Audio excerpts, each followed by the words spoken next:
नमस्कार विद्यार्थी मित्रांनो, आज आपण गणित भाग 1 मधील पहिले प्रकरण दोन चलातील रेषीय समीकरणे या प्रकरणातील सराव संच 1.5 चा अभ्यास करणार आहोत.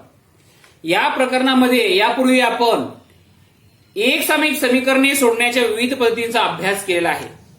आता एक समीक समीकरणे सोडण्याचा आम्हाला आमच्या दैनंदिन जीवनामध्ये काय उपयोग आहे, त्याचा उपयोग होतो का? तर हो, आम्हाला आमच्या दैनंदिन जीवनातील उदाहरणे सोडण्यासाठी या एकसमीक समीकरणांचा वापर करता येतो. एकसमीक समीकरणांच्या आधारे आम्हाला आमच्या दैनंदिन जीवनातील उदाहरणे सोडवता येतात. तर दैनंदिन जीवनातील उदाहरणे सोडण्यासाठी सराव संच 1.5 मध्ये शाब्दिक उदाहरणं आहेत. ती शाब्दिक उदाहरणं आपण सोडणार आहोत आज. या सराव संचामध्ये संख्यांवर आधारित उदाहरणं आहेत, अपूर्णांकांवर आधारित उदाहरणं आहेत, तसेच विविध भौमितिक आकृत्यांच्या गुणधर्मावर आधारित उदाहरणं आहेत, वयावर आधारित उदाहरणं आहेत, काळ, काम आणि वेग यावर आधारित सुद्धा उदाहरणं आहेत. तर ही विविध दैनंदिन जीवनातील विविध उदाहरणे सोडण्यासाठी आपण या ठिकाणी एक समीक समीकरणांचा उपयोग करून घेणार आहोत. तर एक समीक समीकरणे हे शाब्दिक उदाहरणे सोडत असतात. एक समीक समीकरणांच्या आधारे सोडत असताना या ठिकाणी सर्वात प्रथम ते प्रश्न आपल्याला शाब्दिक उदाहरण जे आहे ते नीट चांगल्या प्रकारे समजून घ्यावं लागतं आणि त्यामधील जी चल आहेत एक्स आणि वाय, कोणत्या राशीबद्दल आपण एक्स गृहीत धरणार आहोत आणि कोणत्या राशीबद्दल वाय गृहीत धरणार आहोत हे आपण सर्वप्रथम निश्चित करणे आवश्यक आहे. त्यानंतर मग आता या ठिकाणी एक समीक समीकरणे तयार करायचे आणि एक समीक समीकरणे तयार केल्याच्या नंतर आपण या ठिकाणी एक समीक समीकरणे ती सोडवायची. म्हणजे याच्यामध्ये शाब्दिक उदाहरणामध्ये आपल्याला काय नवीन शिकायचंय, फक्त दिलेल्या उदाहरणांचा चांगला अभ्यास करायचा आणि त्याच्या आधारे एक्स आणि वाय ह्याचे हे चल गृहीत धरून एक समीक समीकरणे तयार करायची. एक समीक समीकरणे आपल्याला चांगल्या प्रकारे सोडता येतातच, त्याचा आपल्याला अभ्यास झालेलाच आहे. तर आता सराव संच 1.5 मधील पहिला प्रश्न आहे, दोन संख्यांमधील फरक 3 असून मोठ्या संख्येची तिप्पट आणि लहान संख्येची दुप्पट यांची बेरीज 19 आहे, तर त्या संख्या शोधा. आता याच्यामध्ये एक्स कशाबद्दल गृहीत धरायचं आणि वाय कशाबद्दल गृहीत धरायचं हा प्रश्न आहे. तर दोन संख्यामधील फरक 3 आहे, हे पहिलं वाक्य आहे. दोन संख्यामधील फरक 3 आहे, त्यातील मोठ्या संख्येची तिप्पट आणि लहान संख्येची दुप्पट. आता आपल्याला या ठिकाणी इथं मोठी संख्या आणि लहान संख्या यांच्याबद्दल आपल्याला एक्स आणि वाय गृहीत धरावं. मोठ्या संख्येबद्दल आपल्याला एक्स आणि लहान संख्येबद्दल जर आपण वाय गृहीत धरलं तर दोन संख्या आपल्याला या ठिकाणी दोन चल आपल्याला कळतील. समजा मोठी संख्या बरोबर एक्स आणि लहान संख्या बरोबर वाय, आणि नंतर मग त्या दोन संख्यांमधील फरक 3 दिलेला. आता या ठिकाणी गृहीत धरूया आपण. समजा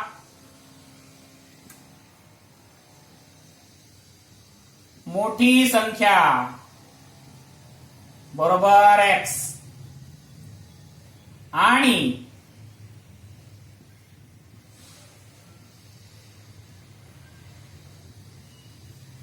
लहान संख्या बरोबर वाय. मोठ्या संख्येबद्दल आपण एक्स गृहीत धरलं, लहान संख्येबद्दल वाय गृहीत धरलं. आता पहिल्या अटीमध्ये काय झालं, ही पहिली अट दिलेली आहे, दोन संख्यांमधील फरक 3 आहे. दोन संख्यांमधील फरक म्हणजे काय? फरक म्हणजे वजाबाकी. दोन संख्यांची वजाबाकी किती आहे? 3 आहे. मला इथे मी समीकरण तयार करणार आहे. या ठिकाणी दिलेल्या पहिल्या अटीनुसार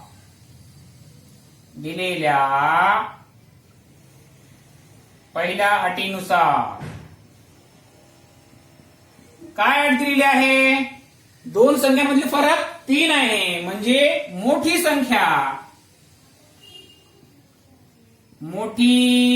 संख्या वजा लहान संख्या बरोबर 3. फरक किती आहे? 3 आहे. आता मोठी संख्या कोणती आहे?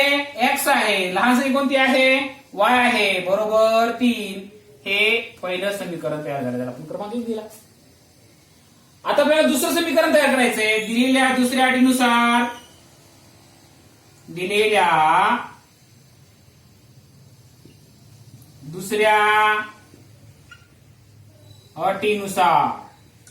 आता दुसऱ्या अटीमध्ये काय दिलेलं आहे? मोठ्या संख्येची तिप्पट. मोठी जी संख्या आहे त्या संख्येची तिप्पट म्हणजे मोठी संख्या गुणिले 3, मोठ्या संख्येची तिप्पट आणि लहान संख्येची दुप्पट यांची बेरीज मोठ्या संख्येची तिप्पट आणि लहान संख्येची दुप्पट.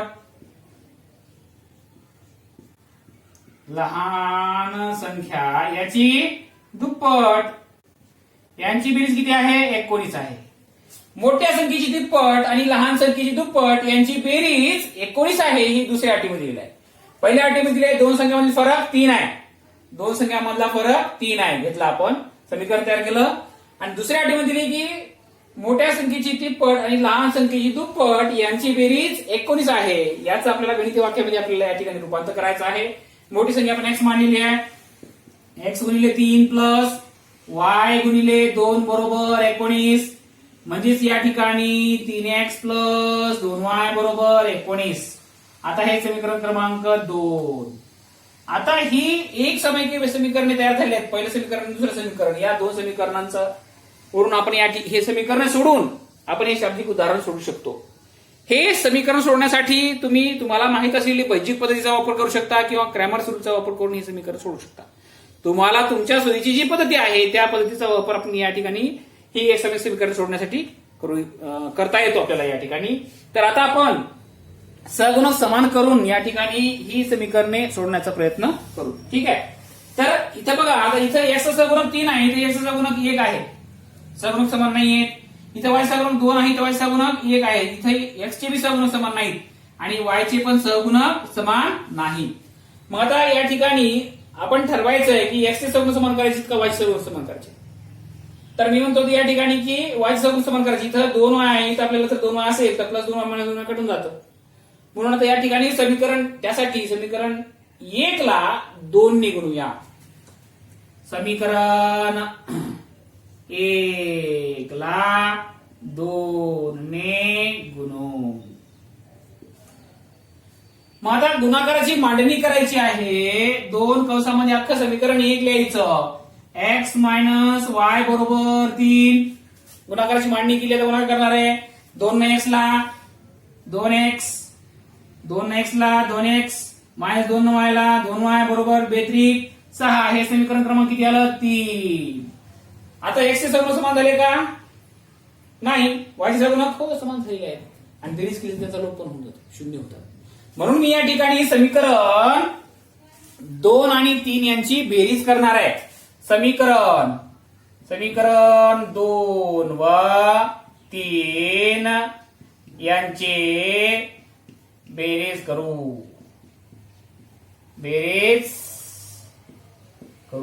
राईट. माझं समीकरण 2 कोणतं आहे? इथं आहे 3x प्लस 2y बरोबर 19. तिसरं समीकरण 2x मायनस 2y बरोबर 6. बेरीज करताना चिन्ह बदलण्याची आवश्यकता नाही. 3x प्लस 2x झाले 5x, चिन्ह सारखी बेरीज. प्लस 2y मायनस 2y चिन्ह वेगळे वजाबाकी कटले म्हणजे 0 झाले. आता 19 आणि 6 दोघांचे पण चिन्ह सारखे आहे. सारखे असल्यामुळे बेरीज येते 25, तर चिन्ह मोठ्याचं म्हणजे 19 प्लस 25 म्हणजेच 5x बरोबर 25. मग x बरोबर 25 भागिले 5. मग x बरोबर किती आलं? 5. आता x बरोबर 5 ही किंमत या 3 पैकी कोणत्याही समीकरणात जे तुमच्या सोयीचं आहे ते ठेवा. आता आपण या ठिकाणी समीकरण 1 मध्ये ठेवूया. x बरोबर 5 ही किंमत समीकरण 1 मध्ये ठेवू. मग समीकरण 1 कोणतं आहे? x मायनस वाय बरोबर 3. x च्या जागी 5 ठेवा. 5 मायनस वाय बरोबर 3. 5 तिकडे घेऊन जा. म्हणजेच मायनस वाय बरोबर 3 मायनस 5. आता सोडून घेतल्यावर काय येईल मग? मायनस वाय बरोबर ह्या दोन संख्येचे चिन्ह वेगळे आहेत म्हणून वजाबाकी करायची. वजाबाकी येते 2, उतरला चिन्ह मोठ्याचं 5चं म्हणून मायनस. आता दोन्ही बाजूला आपल्याला धनवायची किंमत काढायची, ऋणवायची नाही. याच्यासोबत काही नाही म्हणजे एक सहगुणक आहे. दोन्ही बाजूला ऋण 1 ने गुणा किंवा इथला ऋण 1 आहे असं समजा. आता या ठिकाणी y बरोबर ऋण 2 भागिले ऋण 1 म्हणजे y बरोबर काय आलं मग? प्लस 2. राईट. आता एक्सच्या आणि वायच्या किमती आपल्याला आलेल्या आहेत, मग आपण गृहीत धरलेल्या किमती आपल्याला मिळाल्या. म्हणून मोठी संख्या बरोबर किती आलं? एक्स बरोबर 5 आलं आणि लहान संख्या बरोबर वाय बरोबर 2 आलं. पूर्ण उत्तर लिहायला विसरायचं नाहीये. म्हणून मोठी संख्या बरोबर एक्स बरोबर 5 व लहान संख्या बरोबर वाय बरोबर 2. पॉज करून लिहून घ्या.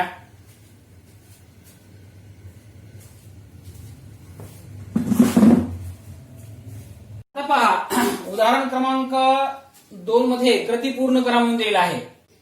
2x याच्यामध्ये दिलेला आहे. मी एक आयत आहे, इथे या ठिकाणी 2x प्लस वाय बरोबर 8 आणि इथं 4x मायनस वाय म्हणजे समोरासमोरच्या बाजू ज्या आहेत यांची मापं दिलेली आहेत. तसेच या आयताची रुंदी पण दिलेली आहे. इथं 2y दिलेला आहे आणि इथं x प्लस 4 दिलेला आहे. याच्यावर आपल्याला सूचना दिलेली आहे की x आणि y च्या किमती काढा आणि त्यावरून याचं क्षेत्रफळ काढा आणि परिमिती काढा, अशा प्रकारची सूचना आपल्याला आहे. तर यासाठी मी सर्वप्रथम आयत काढणार आहे. या ठिकाणी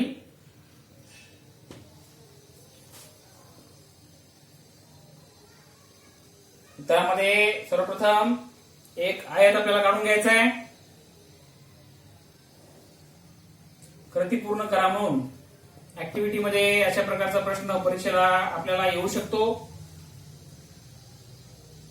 तर मी या आयताला नाव देणार आहे एबीसीडी. एबीसीडी हा आयत आहे. गृहीत धरायचं आपल्याला या ठिकाणी. समजा चौकोन एबीसीडी हा आयत आहे. चौकोन एबीसीडी हा आयत आहे. मग आता आयताच्या समोरासमोरच्या बाजू या ठिकाणी दिलेल्या आहेत. कोणकोणत्या आहेत? इथं लांबी, त्यांची लांबी दिलेली आहे 2x प्लस वाय प्लस 8. इथं 4x मायनस वाय आणि रुंदी पण दिलेली आहे 2y आणि इथं आहे x प्लस 4. आपल्याला आयताची गुणधर्म माहित आहे. आयताचा पहिला गुणधर्म आहे आयताचे सम्मुख बाजू एकरूप असतात. त्याच्यानंतर माहिती आहे आपल्याला की आयताचे कर्ण सुद्धा एकरूप असतात. आयताचे कर्ण परस्परांना दुभागतात इत्यादी गुणधर्म आहेत. यातला पहिला जो गुणधर्म आहे तो आहे आयताच्या सम्मुख बाजू एकरूप असतात. त्या गुणधर्माचा आपण या ठिकाणी करणार आहोत. इथे मी लिहितो गुणधर्म. आयताच्या सम्मुख बाजू एकरूप असतात. राईट, बरोबर आहे. कोण सांगितलं आम्हाला? तो गुणधर्मच आहे. म्हणून या ठिकाणी इथं AB बरोबर DC आपल्याला घेता येते. मग एबीची किंमत ठेवा आणि डीसीची किंमत ठेवा. एबीची किंमत किती आहे? 2y आहे आणि डीसीची लांबी किती आहे? x plus 4. यावर आपल्याला एक समीकरण तयार करता येतं. हे x इकडे घेऊन या. मग काय होईल?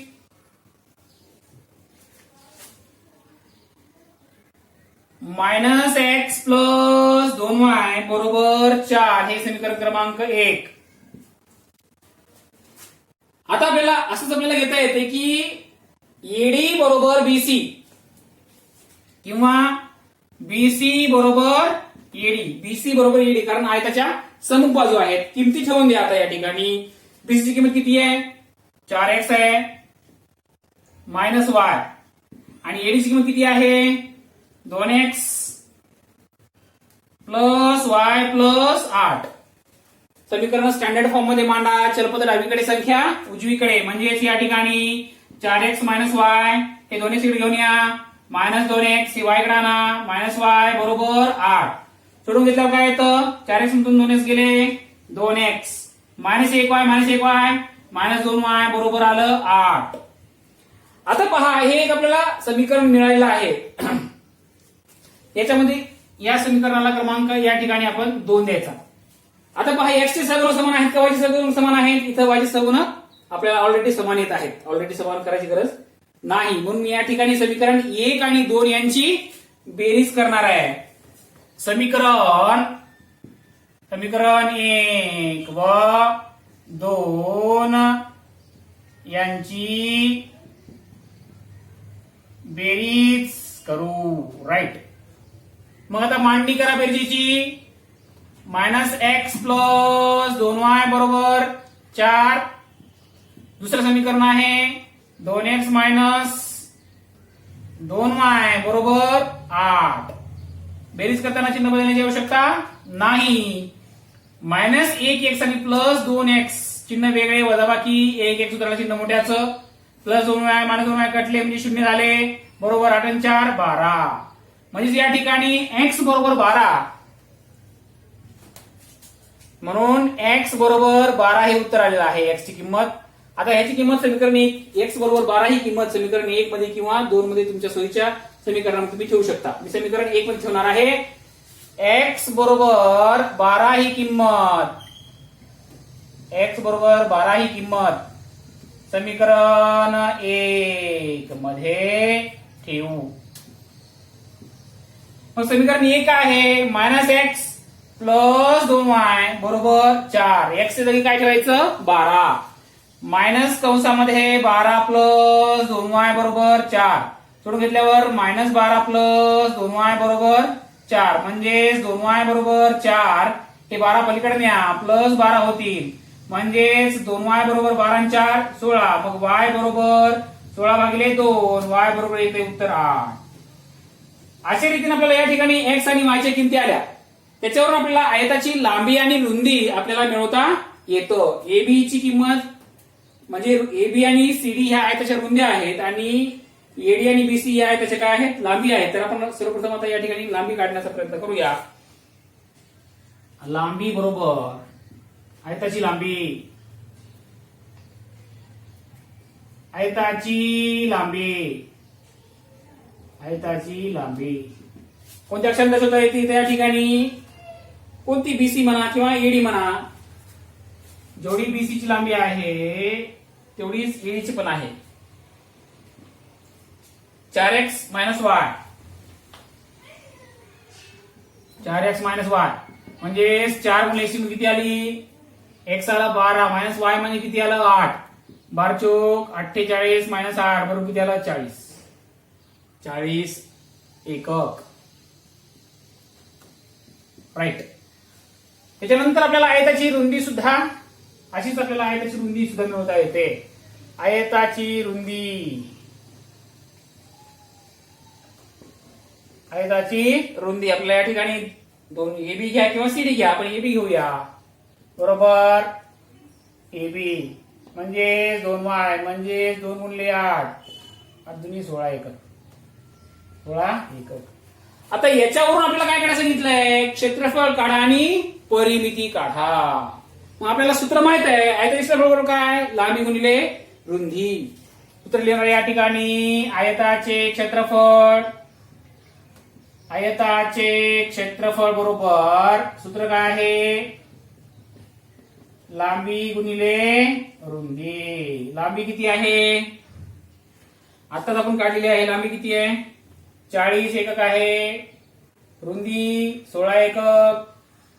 16 चौक 64 640 चौरस एकक हे आलं आयताचं क्षेत्रफळ. त्याच्यानंतर आपल्याला काढायचं आहे आयताची परिमिती आणि आयताच्या परिमिती सुद्धा सूत्र आपल्याकडे आहे. आयताची परिमिती बरोबर 2 कंसामध्ये लांबी अधिक रुंदी. आता आयताची परिमिती बरोबर आयताचे परिमिती बरोबर 2 कंसामध्ये लांबी अधिक रुंदी. राईट.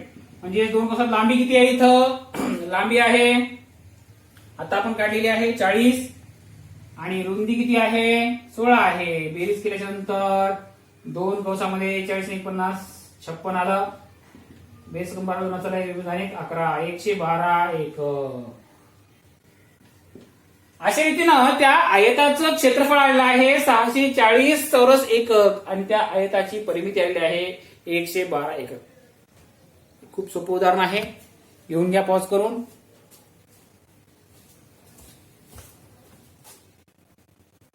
आणि तिसरं उदाहरण दिलं आहे. वडिलांच्या वयामध्ये मुलाच्या वयाची दुप्पट मिळवल्यास बेरीज 70 येते आणि मुलाच्या वयामध्ये वडिलांच्या वयाची दुप्पट मिळवल्यास बेरीज 95 येते. तर त्या दोघांची वये काढा. आता आपल्याला कशाबद्दल एक्स गृहीत धरायचं आणि कशाबद्दल वाय गृहीत धरायचं हे ठरवावं लागणार आहे. सर्वप्रथम वडिलांच्या वयामध्ये मुलाच्या वयाची दुप्पट मिळवल्यास बेरीज 70 येते ही पहिली अट आहे. म्हणजे वडिलांचं वय हे या ठिकाणी याच्याबद्दल आपण एक्स गृहीत धरूया, मानूया. आणि मुलाचे जे वय आहे त्या मुलाच्या वयाबद्दल आपण काय मानूया, वाय मानूया. वडिलांच्या वयामध्ये मुलाच्या वयाची दुप्पट मिळवल्यास बेरीज 70 येते. आता या ठिकाणी गृहीत धरणार आहे मी. समजा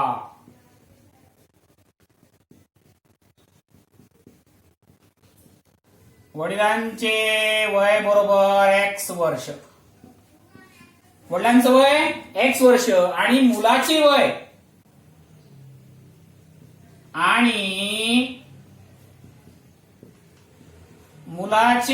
वय बरोबर वाय वर्ष.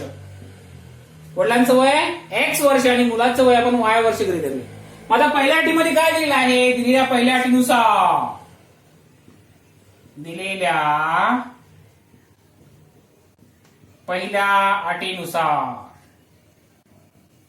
आता पहिल्या अटीमध्ये काय दिलं आहे, वडिलांच्या वयामध्ये मुलाच्या वयाची दुप्पट मिळवल्यास बेरीज 70 येते. म्हणजे वडिलांचे वय प्लस मुलाच्या वयाची दुप्पट बरोबर म्हणजे वडिलांचे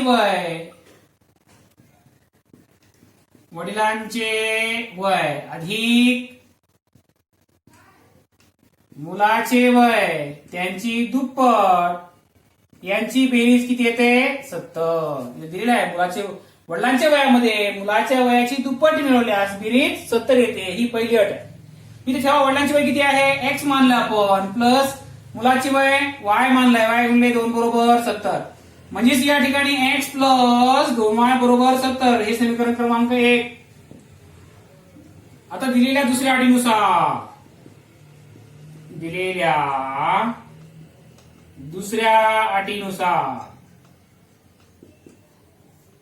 दुसऱ्या अटीमध्ये काय दिले आहे, मुलाच्या वयामध्ये वडिलांच्या वयाची दुप्पट मिळवल्यास बेरीज 95 येते. मुलाचे वय प्लस वडिलांच्या वयाची दुप्पट वडिलांची वय गुणिले 2 बरोबर किती, 95. मुलाच्या वयामध्ये वडिलांच्या वयाची दुप्पट मिळवल्यास बेरीज किती येते, 95 येते. मुलाचे वय किती आहे मग आपण मानलेलं आहे, वाय मानलेला आहे. वडिलांचे वय एक्स मानले, एक्स गुणिले 2 बरोबर 95. सोडून घेता काय तर मग आपल्याला या ठिकाणी 2x प्लस वाय बरोबर 95 हे एक समीकरण मिळतं. आता या ठिकाणी आपल्याला इथं एक्स चे सगुणक किंवा वाय चे सगुणक समान करून घ्यायला लागणार आहेत. या ठिकाणी म्हणून इथे समीकरण क्रमांक 2 आपण वाय चे सगुणक समान करून घेऊया. त्यासाठी समीकरण 2 ला मी 2 ने गुणतो. समीकरण 2 ला 2 ने गुणून म्हणजे 2 कंसामध्ये आता समीकरण लिहून घ्या. काय दिले समीकरण, 2x प्लस वाय बरोबर 95. गुणाकार केल्यावर काय येतं, 4x प्लस 2y बरोबर 1 19 190 समीकरण क्रमांक 3. राईट. तर सरळ समीकरण 1 आणि 1 मधून 3 वजा करायचं आहे. या ठिकाणी समीकरण 1 मधून समीकरण 3 वजा करू. समीकरण 1 मधून समीकरण 3 वजा करू. राईट. समीकरण 1 काय आहे, एक्स प्लस 2y बरोबर 70.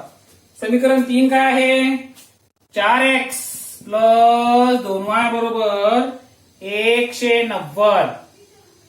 जेव्हा आपण एका समीकरणामधून दुसरं समीकरण वजा करतो तेव्हा दुसऱ्या समीकरणाच्या प्रत्येक पदाचं चिन्ह बदलतं. धन असेल तर ऋण होतं, ऋण असेल तर धन होतं. तर या ठिकाणी सर्व पद दुसऱ्या समीकरणाच्या प्रत्येक पदाचं चिन्ह धन आहे म्हणून प्रत्येक पदाचं चिन्ह ऋण होईल, तर या ठिकाणी प्लस मायनस होईल, प्लस मायनस होईल, प्लस मायनस होईल. प्लस 1x मायनस 4x चिन्ह वेगळे, वजाबाकी 3x सूत्राला चिन्ह मोठ्याचं, प्लस 2y मायनस 2y कटले, शून्य झाले.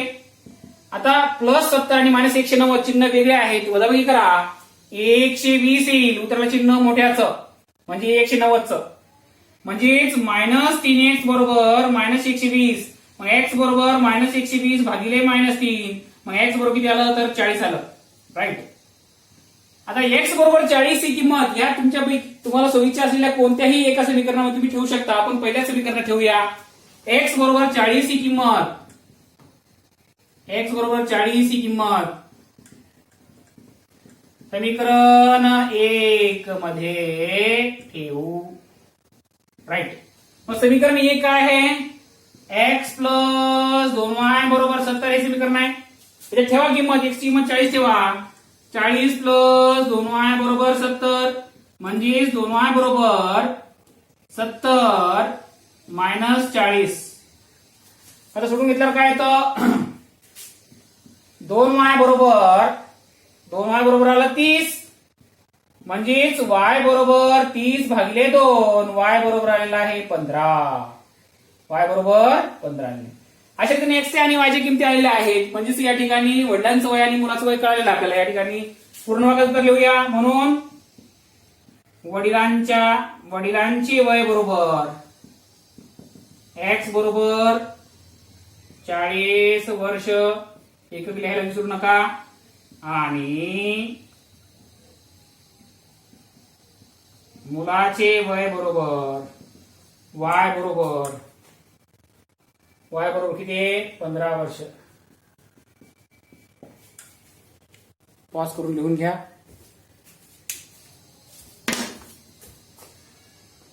आता या चौथ्या उदाहरणामध्ये एका अपूर्णांकाचा छेद हा अंशाच्या दुपटीपेक्षा 4 ने मोठा आहे. इथं अपूर्णांकावरच आधारित उदाहरण आहे.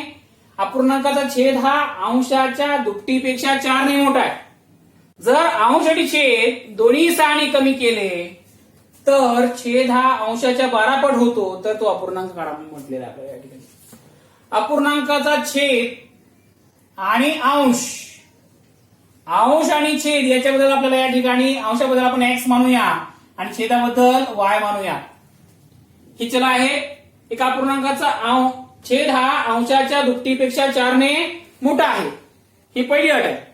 जर अंश आणि छेद दोन्ही मधून 6 कमी केले तर छेद हा अंशाच्या 12 पट होतो, तर तो अपूर्णांक आपल्याला या ठिकाणी काढायला सांगितलेला आहे. मग गृहीत धरूया. समजा त्या अपूर्णांकाचा अंश बरोबर, समजा त्या अपूर्णांकाचा अंश बरोबर x आणि छेद बरोबर y. एकदा अंश आणि छेद कळाले की मग तो अपूर्णांक कळाला आपल्याला, म्हणून तो अपूर्णांक कळाला. अंश ठिकाणी अंश, छेदाच्या ठिकाणी छेद, तो अपूर्णांक येईल x छेद y. मग आता दिलेल्या पहिल्या अटीनुसार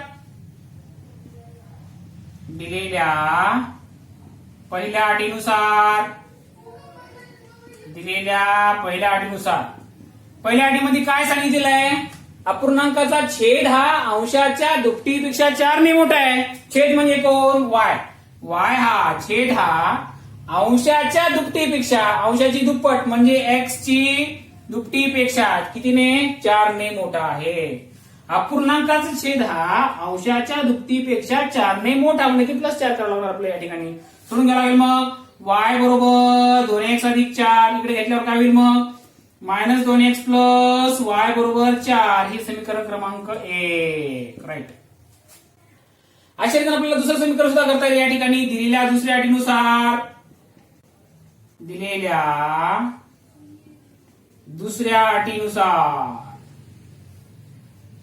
दुसऱ्या अटीमध्ये काय दिलेलं आहे? जर अंश आणि छेद दोन्ही 6 ने कमी केले तर, 6 ने कमी करायचं, तर या ठिकाणी अंश 6 ने कमी करायचा, छेद 6 करावा लागेल या ठिकाणी. म्हणजे अंश कोणता होईल? मग आता अंश बरोबर x मायनस 6 होईल. राईट. आणि छेद बरोबर काय होईल? y minus 6. एक्स मायनस 6 अंश होईल आणि वाय मायनस 6 काय होईल, छेद होईल. आता 6 ने कमी केल्यावर तर छेद हा अंशाच्या 12 पट होतो, म्हणजे छेद हा कुणाच्या 12 पट, छेद बरोबर 12 गुणिले अंश.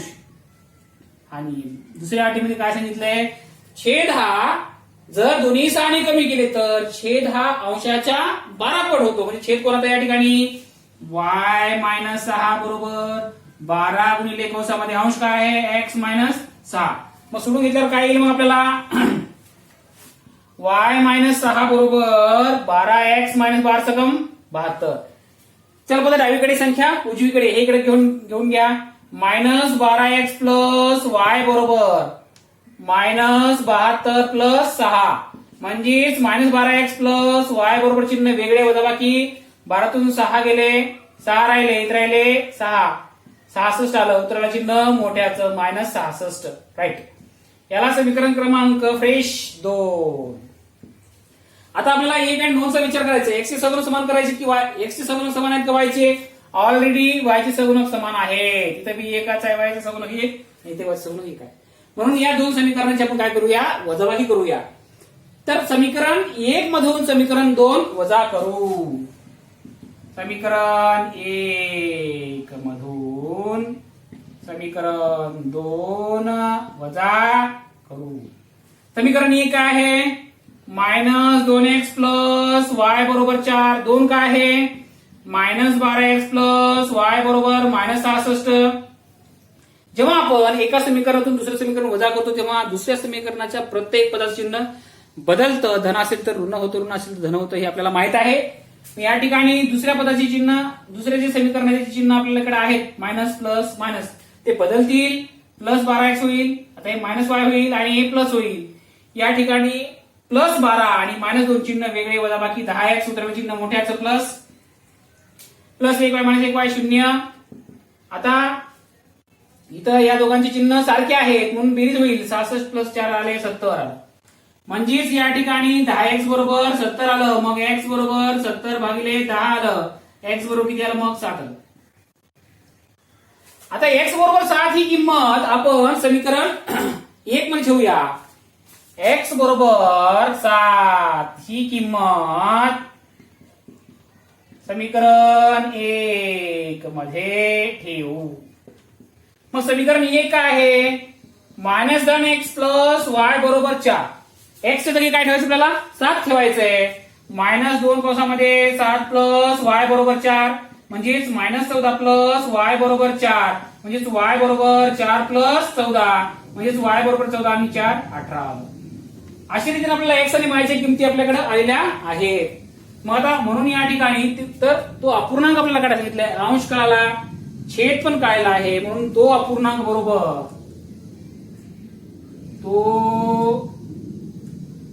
बरोबर x छेद y म्हणजे 7/18. हे उत्तर आल्याच्या नंतर आपल्याला पडताळा सुद्धा घेता येतो. पडताळ्यामध्ये हे उत्तर बरोबर आहे की नाही ते आपल्याला सुद्धा पाहता येतं. बघा आता कसं दिलेलं आहे. अपूर्णांकाचा छेद हा अंशाच्या दुपटीपेक्षा 4 ने मोठा आहे. दुपटीपेक्षा 4 ने मोठा, छेद हा दुपटीपेक्षा 4 ने मोठा. 7 ची दुप्पट करा 14 प्लस 4 18 आहे. म्हणजे पहिली अट पूर्ण झाली. दुसऱ्या अटीमध्ये काय सांगितलंय, अंश आणि छेद दोन्ही 6 ने कमी केले. अंशातून 6 कमी केले तर 1 राहतं, 18तून 6 कमी केलं तर 12 येतं. म्हणजे छेद हा अंशाच्या किती पट येतो, 12 पट येतो. अशा रीतीने आपल्याला पडताळा घेऊन आपलं उत्तर करेक्ट आलेलं आहे की नाही हे सुद्धा आपल्याला तपासता येतं. ठीक आहे, पॉज करून लिहून घ्या.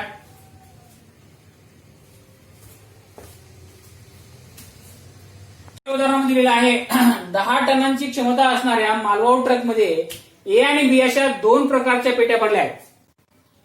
जर ए प्रकारच्या 150 पेट्या व बी प्रकारच्या 100 पेट्या भरल्या तर ट्रकची 10 टनांची क्षमता पूर्ण होते. जर ए प्रकारच्या 260 पेट्या भरल्या तर तो ट्रक त्याच्या 10 टनांच्या पूर्ण क्षमतेने भरण्यास बी प्रकारच्या 40 पेट्या लागतात. तर प्रत्येक प्रकारच्या पेटीचे वजन किती. तर आता आपल्याला या ठिकाणी गृहीत द्यायचं आहे कशाबद्दल एक्स आणि कशाबद्दल वाय गृहीत धरता येईल.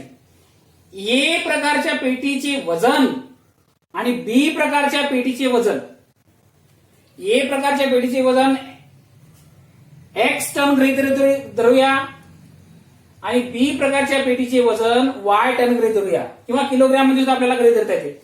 समजा ए प्रकारच्या पेटीचे वजन एक्स किलोग्राम आणि वाय प्रकारच्या पेटीचे वजन वाय किलोग्राम, बी प्रकारच्या पेटीचे वजन वाय किलोग्राम. मग 10 टनांची क्षमता आपल्याला पूर्ण करता येईल. राईट. नंतर दुसऱ्या प्रकारामध्ये, दुसऱ्या अटीमध्ये काय दिले आहे, ए प्रकारच्या पेट्या 150 पेट्या आहेत, मग त्यांचं वजन आपल्याला करता येईल. बी प्रकारच्या 100 पेट्या आहेत, त्यांचं वजन आपल्याला करता येईल, ते पण 10 टनांची क्षमता पूर्ण होते. तर ए प्रकारच्या 260 पेट्या भरल्या तर तो ट्रक त्याच्या 10 टनांच्या क्षमता भरण्यास बी प्रकारच्या 40 पेट्या लागतात. तर प्रत्येक प्रकारच्या पेटीचे वजन किती? तर आता आपण गृहीत धरूया, समजा ए प्रकारच्या पेटीचे वजन, ए प्रकारच्या प्रत्येक पेटीचे वजन, प्रत्येक पेटीचे वजन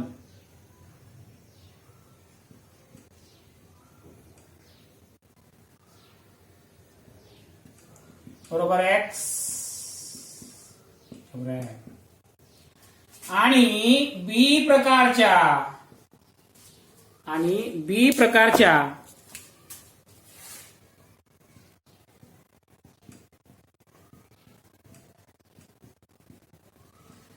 प्रत्येक पेटीचे वजन बरोबर वाय किलोग्रॅम. आता पहिल्या अटीमध्ये काय सांगितलंय, 10 टनांची क्षमता पूर्ण असणाऱ्या ट्रकची कॅपॅसिटी किती आहे, 10 टन आहे. ए आणि बी प्रकारच्या 2 पेट्या आहेत, ए प्रकारच्या पेट्या 150 आहेत, बी प्रकारच्या 100 पेट्या आहेत. म्हणजे आता या ठिकाणी दिलेल्या पहिल्या अटीनुसार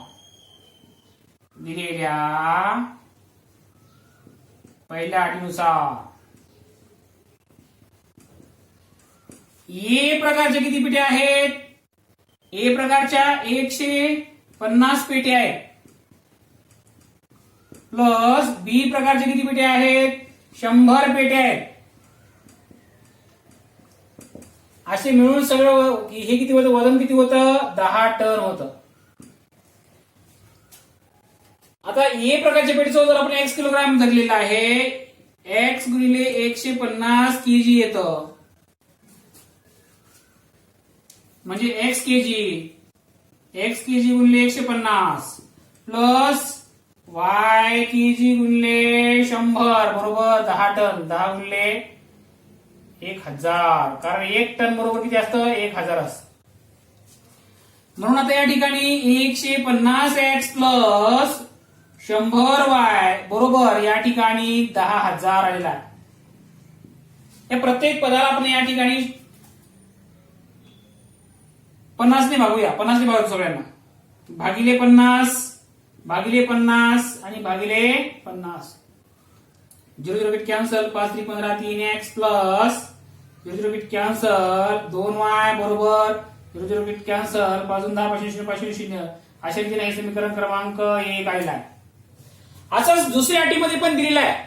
दुसऱ्या अटीमध्ये काय दिलेलं आहे, ए प्रकारच्या 260 पेट्या भरल्या तर तो ट्रक त्याच्या 10 टनांच्या पूर्ण क्षमतेने भरण्यास बी प्रकारच्या 40 पेट्या लागतात. म्हणजे ए प्रकारच्या 260 पेट्या अधिक बी प्रकारच्या 40 पेट्या बरोबर 10 टन. म्हणजे या ठिकाणी दिलेल्या दुसऱ्या अटीनुसार दुसऱ्या अटीमध्ये काय दिलेलं आहे, ए प्रकारचे किती पेट्या आहेत, ए प्रकारच्या 260 पेट्या आहेत आणि बी प्रकारच्या 40 पेट्या बरोबर 10 टन वजन आहे. म्हणजेच एक्स केजी गुणिले 260 प्लस वाय केजी गुणिले 40 बरोबर 10 टन, म्हणजे 10 गुणिले 1000 केजी, कारण प्रत्येक टनामध्ये 1000 किलोग्रॅम असतात. म्हणजे आता या ठिकाणी 260x प्लस 40y बरोबर 10,000 हे आलेलं आहे. आता या प्रत्येक पदाला आपल्याला या ठिकाणी 40 न भागता येतं किंवा हो 40 ने भागता येते किंवा 20 ने भागून सुद्धा आपल्याला 2 उत्तर आणता येतं. ठीक आहे, तर आपण 2y ने भागू 20 ने भागूया म्हणजे 2 इथं 2y येईल. 260x भागिले 20 प्लस 40y भागिले 20 बरोबर 10,000 भागिले सुद्धा 20. प्रत्येक पदा आपण 20 ने भागलं कारण का इथं 20 ने भागल्यानंतर 2y येतं प्लस 2y आणि प्लस 2y या ठिकाणी वजाबाकी करून आपल्याला सोडून सोपं जाईल म्हणून आपण 20 ने भागलं तर आपल्याला 40 सुद्धा आपल्याला भाग झाला असतं. 4 24 4 24 4 25 40 ने सुद्धा आपल्याला भागता नाही 40 ने भाग गेला नसता. ठीक आहे, तर 0 0 कॅन्सल बेग बेग बेग 13x प्लस 0 0 कॅन्सल 2y बरोबर 0 0 कॅन्सल 2 5 10 2 0 0 2 0 0 हे समीकरण क्रमांक 2 आलेलं आहे. आता सरळ समीकरण 1 मधून समीकरण 2 वजा करा. समीकरण 1 मधून समीकरण 2 वजा करू. राईट, समीकरण 1 आहे 3x plus 2y 3x plus 2y बरोबर 200 आणि 13x प्लस 2y बरोबर 500. जेव्हा आपण एका समीकरणातून दुसऱ्या समीकरण वजा करतो तेव्हा दुसऱ्या समीकरणाच्या प्रत्येक पदाचं चिन्ह बदलतं. धन असेल तर ऋण होतं, ऋण असेल तर धन होतं. हे सगळे धन आहेत म्हणून सगळेच ऋण होऊन बसतील. मायनस मायनस आणि मायनस प्लस 3x मायनस 13 चिन्ह वेगळे वजाबाकी 10x तर चिन्ह मोठ्याचं प्लस 2 मायनस 2 कटले 0 झालं. चिन्ह वेगळे वजाबाकी आलं 300 500 मधून 200 गेले 300 राहिले उत्तर चिन्ह मोठ्याचं म्हणजे या ठिकाणी मायनस 10x बरोबर मायनस 300 आलं. मग x बरोबर मायनस 300 भागिले मायनस 10 x बरोबर आलं 30. कॅन्सल आणि x ची किंमत आली प्लस 30 चिन्हांचा भाग आला प्लस. आता x बरोबर 30 आलं. आता y बरोबर काय येईल मग x बरोबर 30 ही किंमत समीकरण 1 मध्ये ठेवूया. x बरोबर 30 ही किंमत समीकरण 1 सॉरी छोटं समीकरण घ्या कोणतं असेल ते हो एकच मिनिट ठेवूया. 1 मध्ये ठेवू. समीकरण 1 काय आहे 3x प्लस 2y बरोबर 200 म्हणजे 3 गुणिले 30 प्लस 2y बरोबर 200 राईट म्हणजेच 90 प्लस 2y बरोबर 200 2y बरोबर 200 मायनस 90 2y बरोबर किती येतं 110 राईट. आता y बरोबर 110 भागिले 2 म्हणजेच y बरोबर किती आलं मग y बरोबर आलं 10 10 55 म्हणजे x ची किंमत आलेली आहे 30 आणि y ची किंमत 55 आलेली आहे. म्हणून आता आपण ए प्रकारच्या प्रत्येक पेटीचं वजन जे आहे म्हणून ए प्रकारच्या प्रत्येक पेटीचे वजन x बरोबर 30 kg व बी प्रकारच्या प्रत्येक पेटीचे वजन बरोबर y बरोबर 55 kg. ठीक आहे, पॉज करून लिहून घ्या.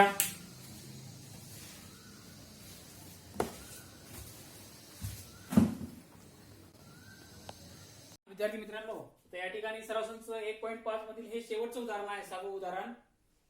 आता या ठिकाणी हे अंतर वेग आणि वेळ याच्यावर आधारित आहे. या ठिकाणी विशालने 1900 किलोमीटर प्रवासापैकी काही अंतर बसने तर उरलेले अंतर विमानाने पूर्ण केले.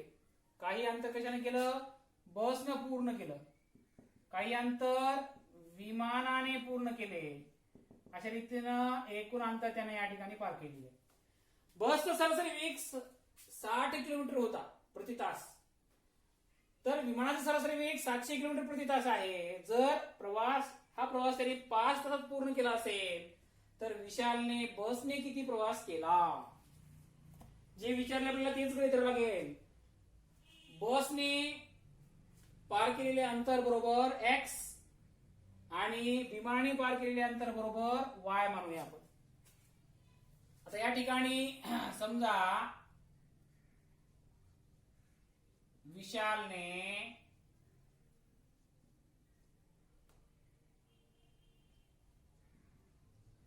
बसने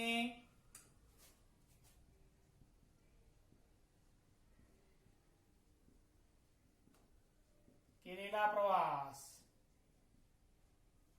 बरोबर x किमी आणि विमानाने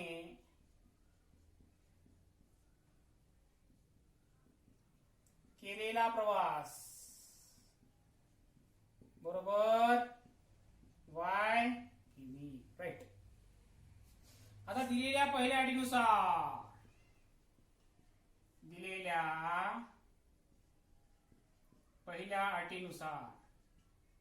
आता पहिल्या अटीमध्ये काय दिलेलं आहे? दोन्ही प्रकारचा प्रवास जो आहे, विमानाने केलेला बसने केलेला प्रवास प्लस विमानाने केलेला प्रवास बरोबर एकूण प्रवास. बसने केलेला प्रवास किती आहे? x. विमानाने केलेला प्रवास y आहे आणि y किलोमीटर आणि एकूण आहे 1900 किलोमीटर आहे. राईट.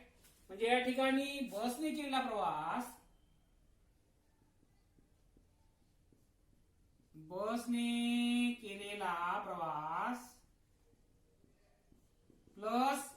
विमानाने केलेला प्रवास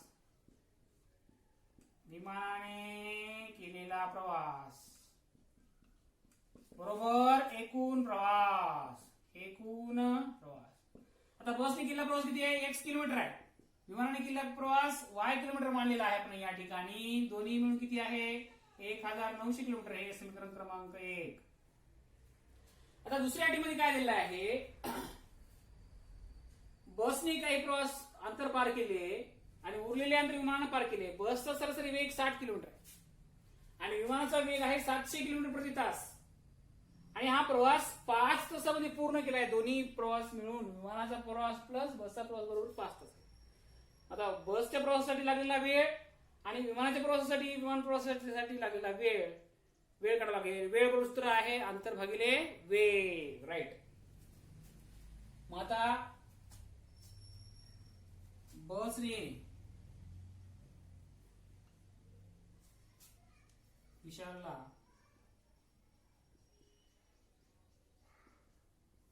बसच्या प्रवासासाठी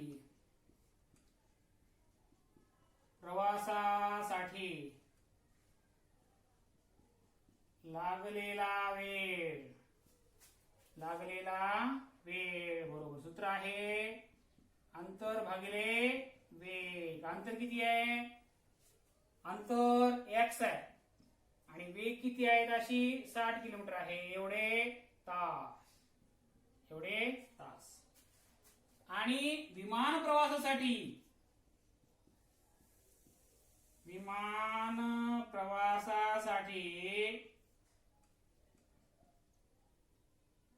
लागलेला वेळ पुन्हा एकदा सूत्र तेच येईल अंतर भागिले वेग. अंतर किती आहे? y आहे. विमानाचा वेग किती आहे? ताशी 700 किलोमीटर आहे आणि एवढे काय येतं? तास. वेळ हा तासामध्ये मोजतो आपण. राईट. मला दिलेल्या दुसऱ्या अटीमध्ये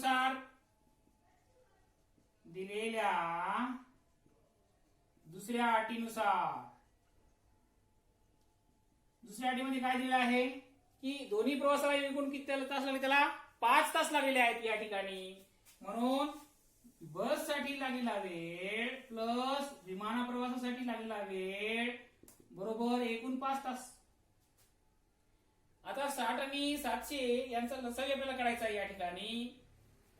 642 420 नाही 4 येस त्याचा यस. तर सजेक्ट तुमचं जा चालली 21. x/60 याचा लसावी येतो 2100. x/60 गुणिले 2100 प्लस y/700 गुणिले 2100 बरोबर 5 गुणिले 2100. याचा लसावीनं आपल्याला या ठिकाणी समीकरण 1 ला आपल्याला या ठिकाणी 3 ने गुणून घ्यायचंय. तरी तर 3 3 होईल. समीकरण 1 ला 3 ने गुणून 3 कंसामध्ये आता समीकरण घ्या. x प्लस y बरोबर 1900. मग गुणाकार केल्यावर काय येईल 3x plus 3y. 3x plus 3y बरोबर 19×57. 5700. याला समीकरण क्रमांक 3 द्या. आता इथं 3y झालेला आहे. वजाबाकी केली तर लोप होईल म्हणून आपण काय करूया आता वजाबाकी करूया. सरळ समीकरण 2 मधून समीकरण 3 वजा करूया. समीकरण 2 मधून समीकरण 3 वजा करू. मग काय आहे समीकरण 2 35x प्लस 3y बरोबर 10,500 आणि मग 3x प्लस 3y बरोबर 5,700. वजाबाकी करताना चिन्ह बदलतं. Minus minus minus. इथं आलं 32x प्लस 0 आलं. चिन्ह वेगळे 0 0. 15तून 7 गेले 8 राहिले. इथं राहिले 9. 9तून 5 गेला 4 राहिले. म्हणजेच या ठिकाणी 32x बरोबर 4800. x बरोबर 4800 भागिले 32. x बरोबर 8 संघाचे 800 800 8 चोक 32. x बरोबर 4 4 2 4 25 4 0 0. x बरोबर किती आलं 50 आलं. आता आपल्याला काय विचारलंय फक्त विशालने बसने केलेला प्रवास. बसने केलेला प्रवास आणि x बरोबर बसने केलेला प्रवास आपण काढलेला आहे. y ची किंमत इथे काढण्याची आवश्यकताच नाही आहे. काढता येईल परंतु आपल्याला ती काय काढायची आवश्यकता नाही. ही खूप सोपं आहे. याच्यामध्ये ठेवून आपल्याला y ची किंमत काढता येते. म्हणून आता मी पूर्ण वाक्य उत्तर लिहून टाकणार आहे येथे. म्हणून विशालने बसने केलेला प्रवास बरोबर x बरोबर 150 किमी व विमानाने केलेला प्रवास सुद्धा आपल्याला काढता येते. विमानाने केलेला प्रवास बरोबर 1900 मायनस 150 बरोबर 0. 10तून 5 गेला 5 राहिले 8. 1730 किलोमीटर. Sorry 1750 kilometre. 1750 किलोमीटर प्रवास हा विमान केला आहे आणि बसने केला आहे 150 किलोमीटर. तर विद्यार्थी मित्रांनो हे आहेत शाब्दिक उदाहरणं. जवळपास हे 6 शाब्दिक उदाहरणं आपण आता या ठिकाणी घेतलेली आहेत. या 6 शाब्दिक उदाहरणांचा तुम्ही चांगल्या प्रकारे अभ्यास करा. प्लस संकीर्ण प्रश्नसंग्रहामध्ये सुद्धा काही उदाहरणं आहेत. ते सुद्धा तुम्ही या ठिकाणी सेपरेट संग्रह 1 मध्ये उदाहरणं आहेत. शाब्दिक उदाहरणं आहेत. ती उदाहरणं आणि त्याच्यामध्ये असलेले जी एकसमान समीकरण आहे ते तुम्ही समीकरण तुम्ही सोडण्याचा प्रयत्न करा. नाही आले तर तुम्ही या ठिकाणी मला फोन करून विचारू शकता. चांगला अभ्यास करा. ठीक आहे. धन्यवाद.